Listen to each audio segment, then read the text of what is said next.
bana mama bozali mondial international mokili momba bana mama kolala kolamuka mwasi babomie na reine bato musu bakomi o azaki mwasi mabe toyoka camarade ya mobali to simba bokebinga na bino toyoka camarade ya mobali to sololaka longolo basusi wana ebisi na Paris basi baza na bango même ngai nde nazawa abranchaki na fille moko to sololaka c'est vrai que fille wana kutu na minute abengaki na lobe ngo balisanga na assassin nayebisaki tika fille wana yaka na yo na Paris bosana ye tofanda na biso okontinue fille na yo bana no bakobosana yo papa na ngai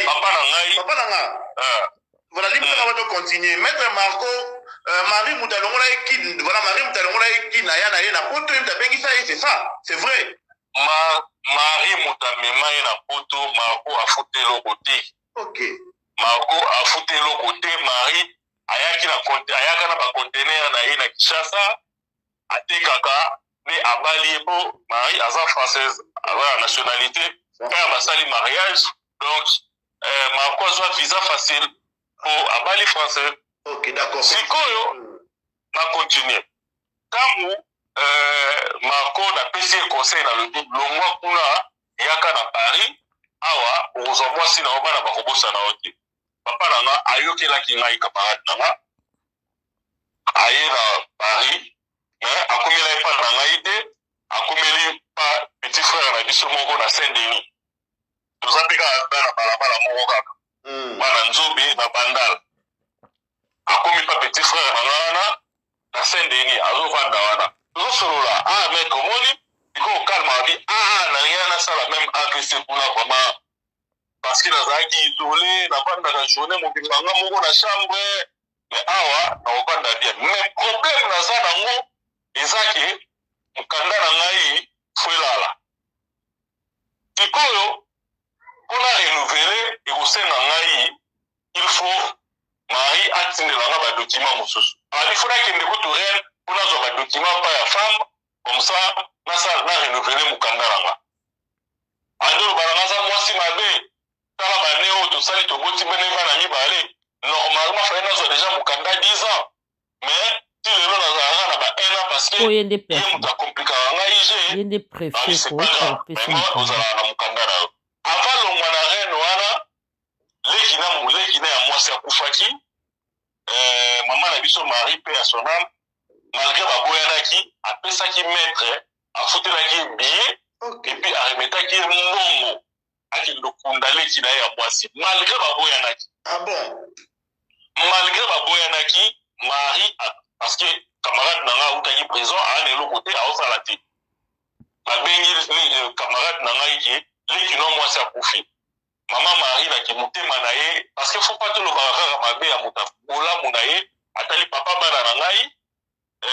akufelele kinaye abimisi mbongo afutumbi biye et puis apesi mbongo azwi flax kuna pendant 2 semaines apesi pe argent de poche akunda pe ndeko na ye wana mama Marie mutapesaki mbongo mobengana mwana moko na ndako bino moboyoki muta otémoigner za mwana bwasi te metala basi mususu bazoya koloba n'importe quoi to ebite so baza baleki to bayaya ya mobali oyo aza na babi aza déjà na 5 ans et quelques donc mobali muta témoigner motema ya malamu ya mwasi wana Marie azalaki nango vis-à-vis ya mobali oyo asala baboloko babi boloko pe ya liboso akotaki ezalaki boloko oyo abetaki mwasi sérieusement na ndenga kosakana te alingaka pe atente aboma ye mbala liboso yango bapesa ye 500 mètres bandeko boyoka mitema bamama mosusu ezoki boyokaka nde baolela ata mobali abeti yo na mbetu CD nani mutakosa bino bongo ata boloba na mobali te lamba servir ye biloko akolia na mbetu pe pesa ye te bozoloba na te okopesa na mbetu ndenge nini bandeko nanga wana bakose bokenda koyokela wapi te mobali soki boyokana te seke likamoko esimbi te kokenda ngo na sexe te sexe eza plaisir moko ya 2 secondes ya 5 secondes sexe résoudra rien boza na kanda na mobali yo wana na mbeto otandi makolo te oza na kanda na mobali bwakama na pyjama ya kilo ya hiver bwakama na pyjama ya kilo ya hiver so po lingi tokela na canapé Soko moni na tongo bana ba otu na maman pourquoi tu as dormi dans le canapé? Ah, je me suis assoupli. Au calculé, au tir réveil. Au poids comme na canapé, au tir réveil. Et bana ba ngabala mkoyoche 1 heure avant, au yozoni na chambre. Konsolate que mobala beti otambo comme na chambre, au pesi mukombandi ko simba, tika ngai na bona ngai, tika ngai. Allez yo nozo ba tika nga mako. Âge à 45 ans. Ya jo babominde ko moi soyo, mobala étranglé yé. Ya jo nto pesa conseil ba maman. Yo nto pesa ba conseil à mabala ya jo. Nde ko moi si apparemment za na bana misatu mais ya liboso azasto na ba 26 ans. Ya mike ba kufi 8 ans. Kasi ya zwa ya 26 ans wana bota libanda benga na iti. Siko benga na ye po yo tika na mobali wana nini obengani mwana na yo moko asufri libanda te 26 ans ko zwa penda kwa kina ndenga kote tija me yo babi obenga na ye avant ndenge batu balobi siko benga na ye po ani obandeli vi ngo kasi obandeli vi na mobali yango lelo za wapi na oloba mabete bandeko nanga ba mama mingi bana bitida obenga na ka bana ote na botaki mwana ezaki accident 9 ans. Babomie na miso bana na ye. Bana bana hôpital ya jo. Bana bana hôpital batie bango na observation parce que ba moni liwa maman na bango. Ya jo yom tolobelaka. Colorade Nes Fanny bonsoir. Nicole Sega bonsoir. Ya jo tolobela mabala. Ya jo Luemba. Bande ko so bomoni black line. So bomoni mobala bandi na bambata. Si to koli. Na makamba kala wana mibali âge à 45 ans. Ya jo babomi ndeko mwasi oyo. Bota lelongi atomoni onda 10 ans. Pondenga bomi mwasi bwe. En plus ya za récidiviste. Ako beta yango penza mais un jour ako bima kaka. Po babiso kaza na 50 ans. So ba pese na 10 ans koko bima 60 ans kolinga mwasi. So ko kute na longo kolinga te. Bakisango 10 ans likolo. Bakisango 15 ans. Po na bonne conduite na boloko. Akoko beta ta 10 ans mundela za bizarre na ba peine na ya boloko. Tale longi au bien. Parlez le gars bien bandeko. Vous pouvez pas continuer à perdre vos vies pour la bolingwe zanga tine zanga sas ano ki mute mezo zoka zabelanga nga babilo kwa bwena kute no papa na chondeli na facilité. Wallahi je te jure mon frère. Nga penza na bakande ya boye. Na kutani na yo na konchayo mbeli. Na diminga ke boloko. Pona kochona kidiba pona bozo mono za makasi. Na boy, ofandi no kabe mbeli chu yo pokende pona minito na oka mutema pasi pona biko liaki na butu na bike na boloko zo lia na bike na boloko lia bandeko moi je vous laisse aza maître te bandeko bino mo bomoni ezopesa pasi pe mawa bandeko bolimbisa nga na otia nyonso po batu penza oyo bafumu libala o ata bazo nyonga ye batikaka biso bana biso tokenda kosalisa bango bakomaka baorphelin tokotia nyonso bato nyonso bazo s'exprimer tokotia bango. Que son âme repose en paix. Oh ka mutema libali za kapasi bomoni résultat mobali ya bomie na ndako kanga mutema libali za kapasi bimba libala yo ba olumpa yo tongo me di pourquoi yaya vaut mieux être seul que mal accompagné et ta libino conseil gratuit. Oh ma to ba ko passe ma bala mais ba nkuba tina niveau oyo bomoni que son âme repose en paix. Ndeko mwasi oyo bomona na nsima na ngai bauti oboma ye mpa mobali na ye mobali na ye auti oboma ye abeti ye abomi mwasi akufi bandeko na nga basi mobali andeko no te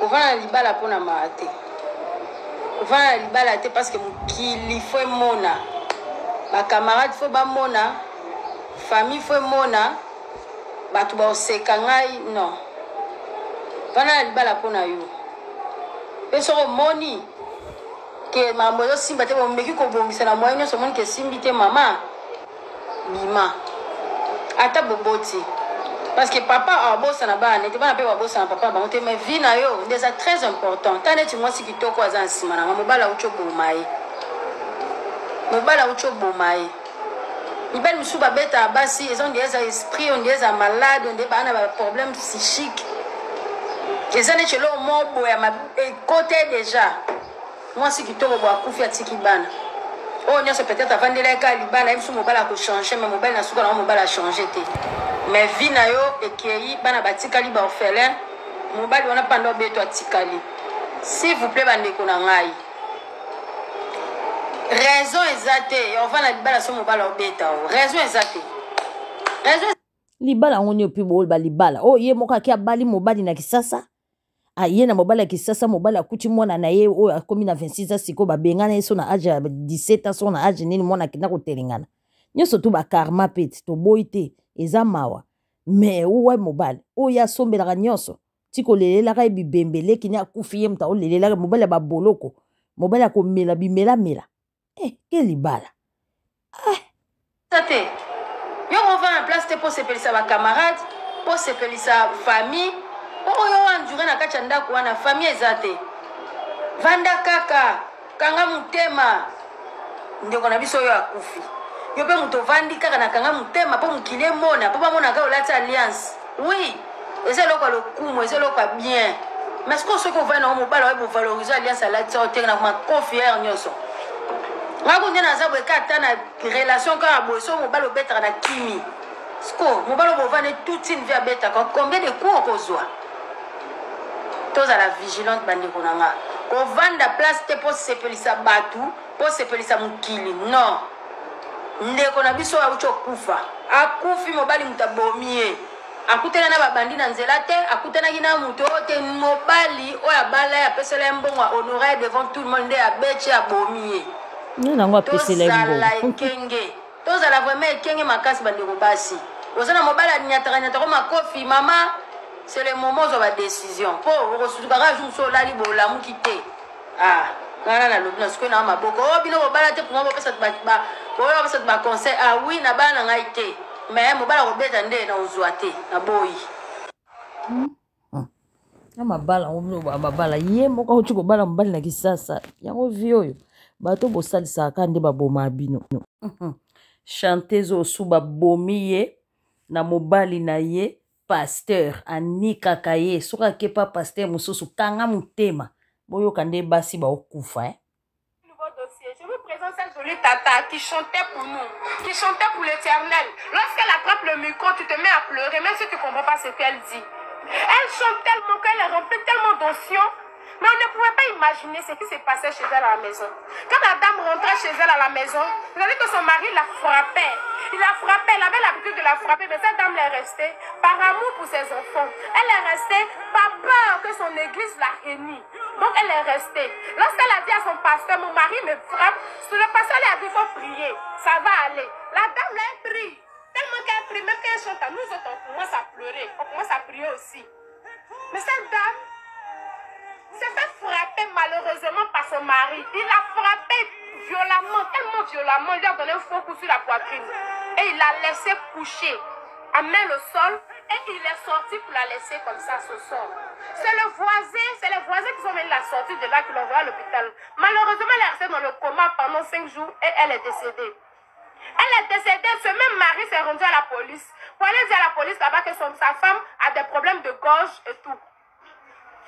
Lui aussi, ils n'ont pas enfermé, il est sorti comme ça, facilement comme ça. J'aimerais dire à quelqu'un, à une femme aujourd'hui, ou même à un homme aujourd'hui qui s'est fait frapper par sa femme ou par son mari. Une fois que ton partenaire lève la main sur toi, une seule fois, quitte-le, quitte-la. Une personne qui te tape une fois, si tu n'as pas parlé, c'est fini. On t'a frappé une fois, tu n'as pas ouvert ta bouche pour parler, c'est fini. Tu deviens une balle qui va taper chaque matin. Ça dit qu'une fois qu'il est énervé, c'est sur toi. Vous les hommes, j'aimerais aussi vous dire, la force que Dieu vous a donnée là, c'est pour nous protéger, nous les femmes. Pour protéger vos petits soeurs.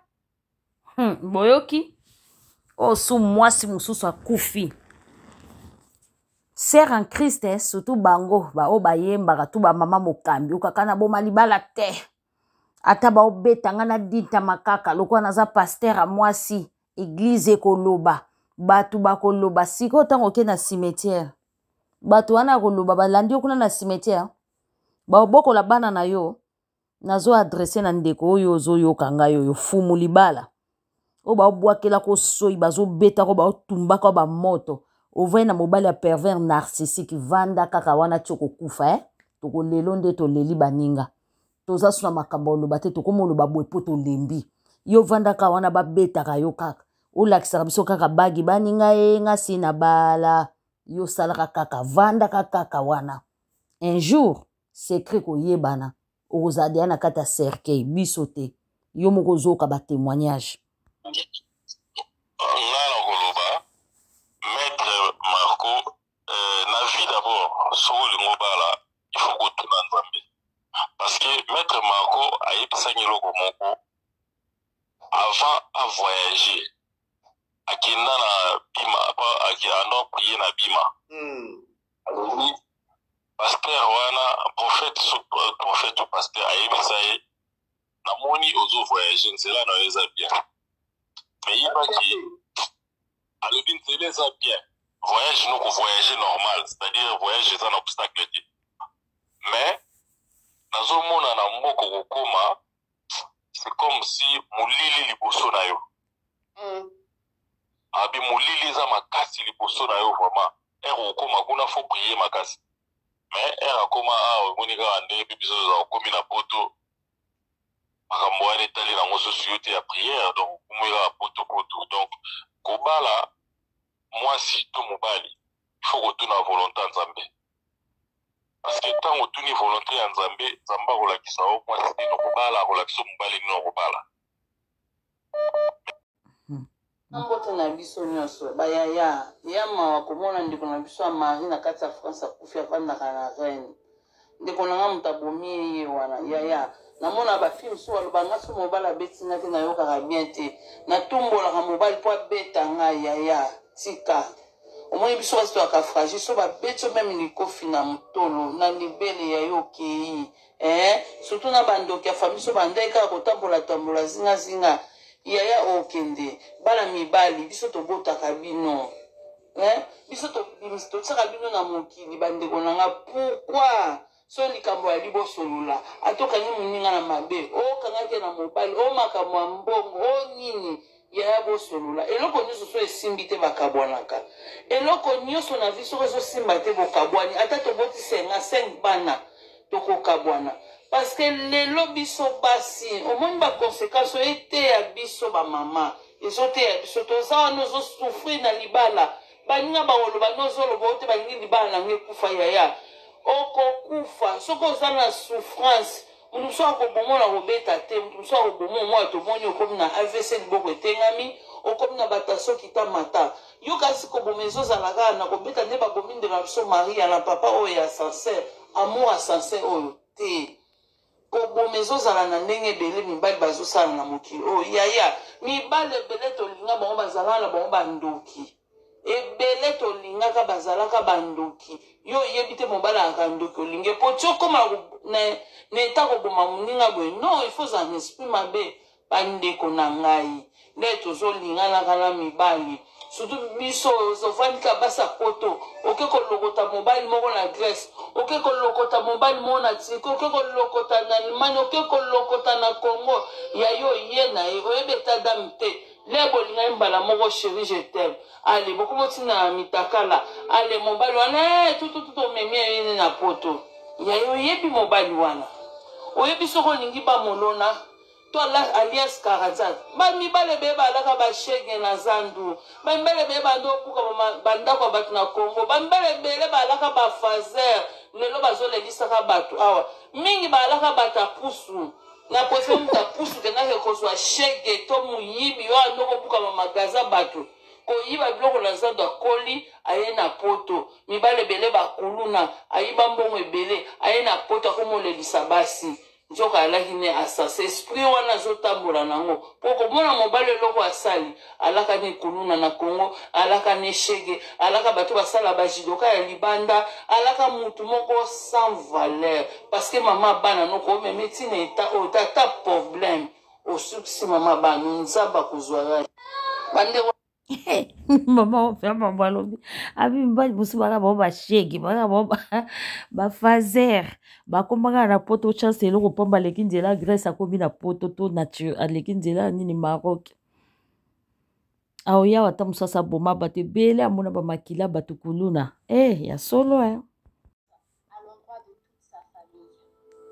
Mardi 12 avril, cette femme âgée de 45 ans a été retrouvée morte dans son appartement. Dans la matinée, son conjoint s'est présenté à la police et a affirmé avoir étranglé sa femme.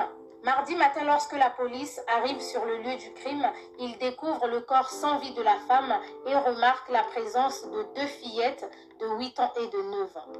Les 2 fillettes ont été hospitalisées et le conjoint de la défunte, qui s'était présenté à la police en état d'ivresse, a été placé en garde à vue. Le couple s'était marié en 2012 en RDC et 1 année seulement après leur mariage, la victime va porter plainte pour la première fois pour violence domestique. Une plainte qui a été classée sans suite, mais en 2015, un juge des enfants a été saisi. La première fille de la victime, âgée de 21 ans, a subi des violences de la part de son mari. Ce n'est qu'en 2019 que le mari a été condamné à 1 an et 6 mois de prison pour violence aggravée par conjoint avec arme. Et au sortir de prison, il avait reçu une interdiction de rentrer en relation avec sa femme et de se présenter à son domicile. Très souvent, quand il s'agit des violences conjugales, nous condamnons la police. Nous disons que les autorités sont dans l'incapacité de protéger les victimes. Dans cette affaire, vous pouvez remarquer que malgré tous les efforts que la police a pu déployer, on ne sait pas comment le couple a fait pour se réconcilier. Comment on peut se réconcilier avec un homme qui a failli nous tuer? Comment on peut se réconcilier avec un homme qui a fait de la prison? Malheureusement, le 12 avril, le mari a commis l'irréparable. Cette mère d'origine congolaise est morte et a laissé derrière elle 3 enfants, que son âme repose en paix, et mes sincères condoléances à l'endroit de toute sa famille. Bandeko bino moboyoki tangu mwasi akende kobala ye kuna ndenge akende kobala mobali tangu akende kobala mobali bayeka basali inane mwasi akende kofunda mobali violence conjugale et balekise dossier yango sans suite. Après mwana ne tango azali na 21 ans mobali amenasa ya beta mwana kenda porta plainte mwana kima bapesa mwana ndako. Après lisusu violence musu conjugale ezalaki ya makasi bakangaka ye na prison po amenasaka mwasi na arme akesomba na arme. Mais moi sa congolaise ndenge alingaka kozongela papa na bana akezo susu azongeli papa na bana tout oyo ezalaki penda irréparable donc akufi quoi bino moko bomono. Quelques minutes na Sabino likambo oyo. Je crois que vous avez tous l'information oyo ndeko na biso moi si oyo babomi na reine il y a 45 ans na mobali na ye. Je voudrais tout simplement par rapport à la communauté na biso ba congolais. C'est quelque chose que nous sommes en train de vivre actuellement. C'est-à-dire qu'il y a beaucoup de couples congolais que vous voyez. Bandeko botalaka apparence te. Botalaka tenenge babimaka na tongo, bozomona bango, il y a des couples congolais oyo bavandaka na ndako moko mwasi na mobali basololaka lisusu te. Amour vrai zarasu te. Mobala kotuna mwasi mwasi akopesa sa réponse insolente. Mwasi akotuna mobali akopesa sa réponse insolente. Je veux vous dire une chose, mes chers compatriotes. Biso to koli na mboka oyo, balakisa biso ce qu'on appelle mwasi a supporter mobali. Nous avons vu nos mamans, malgré ba betaka ye pa papa, malgré ba nyokolaka ye pa papa. Soko tuni question, bato bazoko loba na ye pardon, kangaka ka mutema. Mobali a beti a zongi ake pa baboti. Baboti balobi na ye libala eza pasi. Mama na ye alobi na ye ngape mama na yo na souffra kende kaka kanga mutema. Combien de fois toyoka te ba mama na biso bazoloba na biso libala oyo soki na vandi ezaka pona mawa ya bana soki pona pasi libala vandika pona bana esengo te ti okokufa pona bana tembele na sina kenda. Bandeko nalingi kana interpeller bino bolongola notion wana na mutu na bino bana lelo. On ne reste pas dans un mariage Comme c'est la culture et la tradition chez nous, Libala les a passés. Batela Libala na yo, non. Si tu ne trouves plus ton compte, bima. Okukufa. Comme cette femme. D'après les informations que nous avons, à Ganga, qui a eu des cris pendant 10 minutes. Cela suppose que cet homme s'est acharné sur sa femme. Il lui a roué des coups pendant 10 minutes jusqu'à le teindre. Vous trouvez ça normal? Et vous croyez que ça situation est bandaki jourouana? Il faut voir en amont. Papa bayo kapé et rose et bandaki kala mais ayo que la paix bato. Et voilà les résultats. Un conseil de l'eau aux amoulaïtes, bandekonaga bassi, bandekope à mibali. Si vous trouvez que dans un couple, les courants ne passent plus, ça ne va plus, rien ne marche, séparez-vous à l'amiable avant que la mort arrive. Oh Dieu m'a dit, oh Jésus m'a dit, il faut la prière, Dieu va faire.